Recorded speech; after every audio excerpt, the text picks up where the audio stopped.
What does it feel like to die? A question that piques our curiosity, yet frightens us to our core.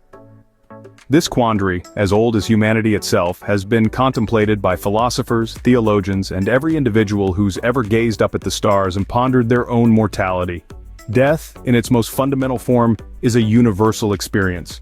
Regardless of our race, religion, or socioeconomic status, it's a future that we all share. Yet, the understanding of death varies widely across the world, shaped by an intricate web of religious beliefs, cultural traditions, and personal experiences.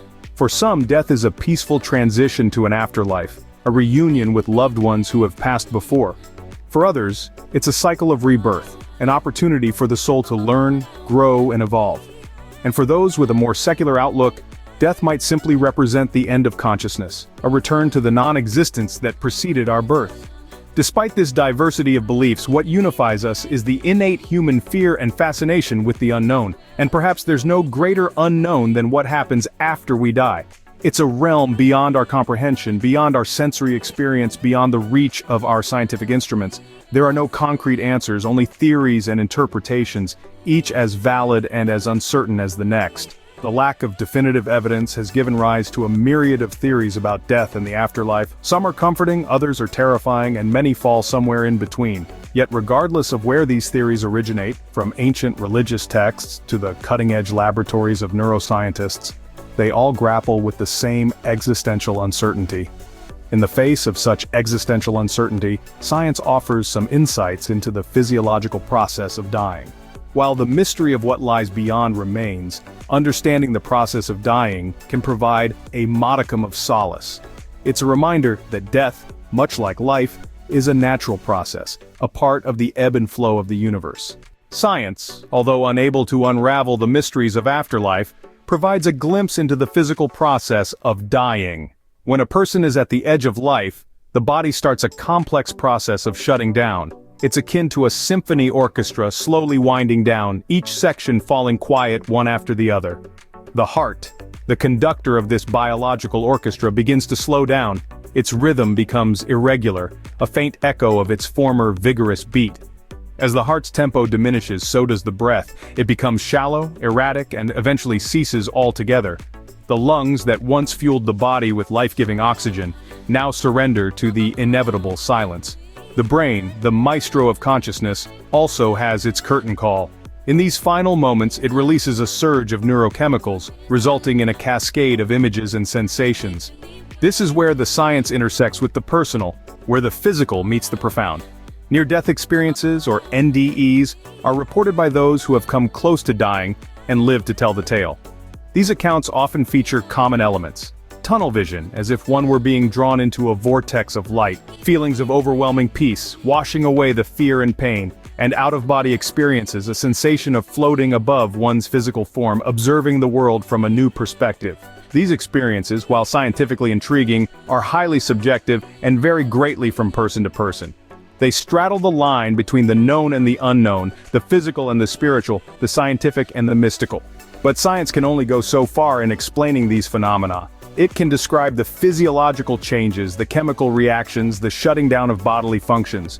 But it cannot fully capture the personal, subjective experience of the individual going through it. While these physiological changes are fascinating, they only offer a partial understanding of what it feels like to die. The true nature of death remains a profound mystery, a final frontier that each of us must explore in our own time, in our own way. Perhaps the closest we can get to understanding death is through the words of those who have looked it in the eye and lived to tell the tale.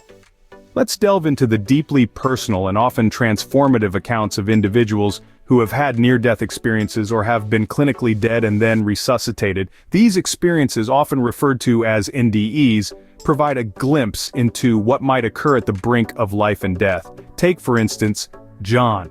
He recalls a sensation of floating above his body in the hospital. Observing the flurry of activity around him, he felt a profound sense of peace, as if he was being cradled in a warm, comforting light. Then there's Sarah. She shares a strikingly similar account of floating, but with a twist. She found herself in a beautiful garden, a place that felt more real than reality itself, where she experienced an overwhelming sense of love and acceptance. Now, consider James. He didn't float or find himself in a garden. Instead, he encountered a profound void, a darkness that was not frightening but rather serene and tranquil. What's fascinating is the common threads that run through these narratives. Many recount a feeling of detachment from their physical body, a journey through a dark space or tunnel, encountering a radiant light, and a profound sense of peace and love. But the experiences are not universally positive. There are accounts of terrifying experiences too, filled with fear and a sense of dread. And that's where the differences emerge. While some people recount serene gardens or meeting loved ones, others describe feeling isolated, lost, or even terrified. These variations could be influenced by a person's cultural, religious, or personal beliefs about death and the afterlife. These personal accounts, while profound, are subjective and vary greatly, adding more layers to our understanding of death. It's like piecing together a puzzle with an infinite number of pieces, each piece a story, a snapshot of a moment balanced on the edge of life and death. And though we may never fully comprehend the enigma that is death, these stories bring us one step closer. Around the world, death is not just an end, but a transition, a journey, a transformation. Consider this. In some cultures, death is seen as a continuation of life, a passage into a different realm. For instance, the ancient Egyptians believed in the concept of Ka, a spiritual double that lives on after physical death. They constructed elaborate tombs and performed intricate rituals to ensure the deceased's safe voyage into the afterlife. In stark contrast, the Hindu and Buddhist cultures view death as a cycle of rebirth or reincarnation. The actions of this life, known as karma, determine the conditions of the next. Death, therefore, is an opportunity for spiritual growth and progression. Then you have the indigenous cultures of Australia, where death is a part of the dream time, an eternal, timeless realm that exists alongside our own. Death is a return to this dream time, a rejoining with the ancestral spirits that shaped their world. The Vikings of old Scandinavia had a unique perspective too.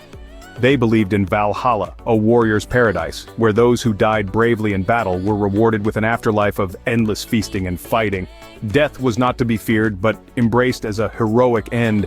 In the highlands of Madagascar, the Malagasy people practice famadihana, or the turning of the bones, where every 7 years the cloth-wrapped remains of ancestors are exhumed and rewrapped in fresh silk.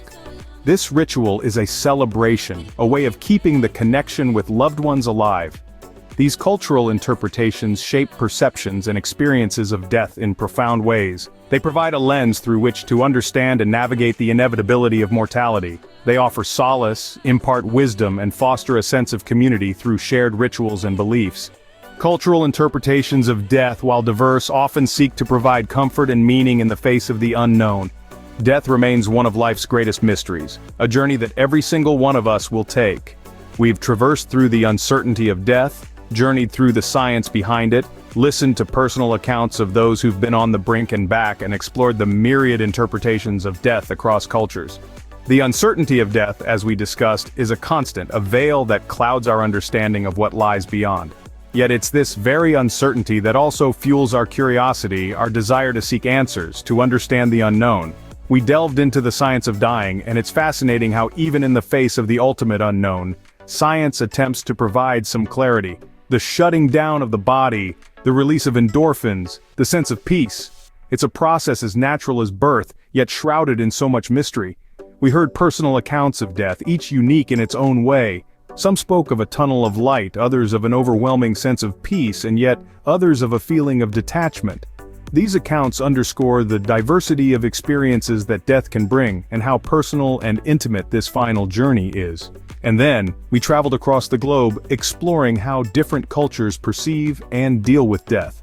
Some celebrate it as a transition to another life, others mourn it as a loss, and yet others see it as a natural part of existence. The diversity of these interpretations is a testament to the complexity and richness of human thought and belief. How we understand death can profoundly influence how we live our lives. If we view it as an end, we might live in fear. If we see it as a transition, we might live with hope. And if we see it as a natural part of life, we might live with acceptance. Perhaps the question is not so much, what does it feel like to die? But rather, how should we live knowing that we will one day die?